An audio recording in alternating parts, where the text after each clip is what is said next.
أعوذ بالله من الشيطان الرجيم. بسم الله الرحمن الرحيم.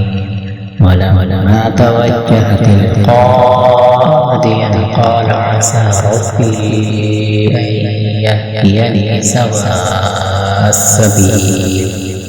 ولما ورد ماء مدين وجد عليه أمة من الناس يسقون ووجد من دونهم امرأتين تذودان قال ما خطبكما قالتا لا نسقي حتى يصدر الرعاء وأبونا شيخ كبير فسقى لهما ثم تولى إلى الظل فقال رب إني لما أنزلت إلي من خير فقير.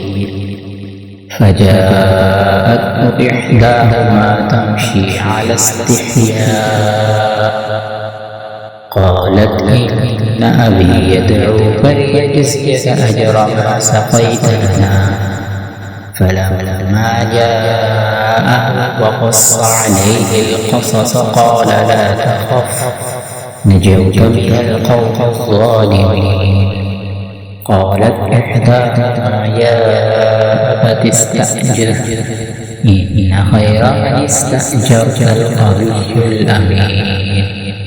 قال إني أريد أن أنكحك إحدى ابنتي هاتين على أن تأجرني 8 حجج فإن أتممت 10 فمن عندك وما أريد أن أشق عليك ستجدني إن شاء الله من الصالحين.